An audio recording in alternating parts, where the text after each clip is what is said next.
সংস্কারের অভাবে প্রায় পরিত্যক্ত অবস্থায় সিলেট বিভাগীয় ক্রীড়া কমপ্লেক্সের একাধিক স্থাপনা। বিভাগের একমাত্র সরকারি এই কমপ্লেক্সের সুইমিং পুল ও গ্যালারির অবস্থা নাজুক। ফলে কোটি কোটি টাকা ব্যয়ে নির্মিত কমপ্লেক্সটি তৈরির মূল উদ্দেশ্য ক্রীড়া প্রশিক্ষণ ও উন্নয়ন ব্যাহত হচ্ছে। তাই দ্রুত এটি সংস্কারের দাবি জানিয়েছেন ক্রীড়া সংশ্লিষ্টরা।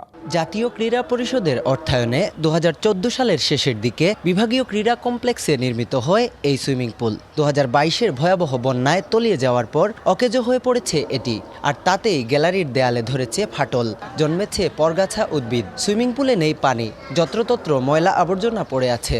শুধু তাই নয়, ড্রেসিং রুমের সিলিং ভেঙে মাথায় পড়ার উপক্রম, আর ওয়াশরুমের অবস্থা তো আরও নাজুক। বাথরুমের অতিরিক্ত খারাপ মানুষ জিও সব তো হইতে গেলে খারাপ।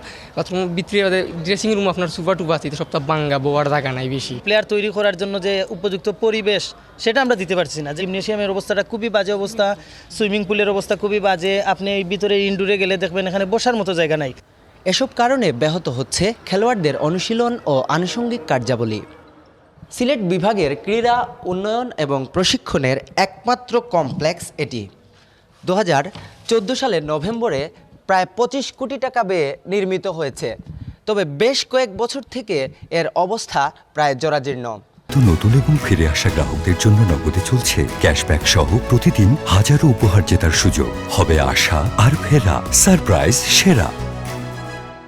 অযত্ন, অবহেলা আর অব্যবস্থাপনায় এখানকার স্থাপনাগুলো বিনষ্ট হচ্ছে। বেশ কয়েকবার এগুলো সংস্কারের উদ্যোগ নেওয়া হলেও কাজের কাজ হচ্ছে না। এমন বাস্তবতায় বিভাগের ক্রীড়া উন্নয়ন ও প্রশিক্ষণে নির্মিত এই স্থাপনাটি দ্রুত সংস্কারের তাগিদ ক্রীড়ামোদীদের। শুধু ন্যাশনাল পর্যায়ে না, আঞ্চলিক পর্যায়ে না, ইন্টারন্যাশনাল পর্যায়েও এখানে সাঁতার প্রতিযোগিতা করা সম্ভব।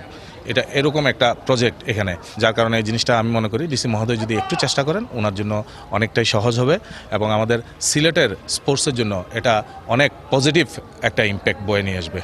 ক্রীড়া সংস্থা ও জেলা প্রশাসনের সাথে কথা বলে জানা যায়, সুইমিং পুল ও গ্যালারি সংস্কারের জন্য চলতি বছরের জানুয়ারিতে সংশ্লিষ্ট দপ্তরে প্রস্তাবনা দেওয়া হয়েছে।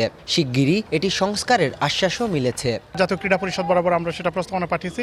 আশা করছি খুব শীঘ্রই জাতীয় ক্রীড়া পরিষদ থেকেও আমাদের সিলেটের সুইমিং পুলটা রান করার জন্য তারাও খুবই পজিটিভ। আশা করা যায় ২০২৫-২৬ অর্থ বছর হয়তো বা সুইমিং পুলটা ইনশাল্লাহ একটা ভালো পজিটিভ অ্যান্সার দেখতে পারবো। আবুল মাল মোহিত কমপ্লেক্স স্টেডিয়ামের যেটার উন্নয়নের জন্য এটা আমাদের পরিকল্পনা আছে। আমরা বরাদ্দ নিয়ে আসার চেষ্টা করব, স্যারের মাধ্যমে এসে আমরা এটার সংস্কার করব।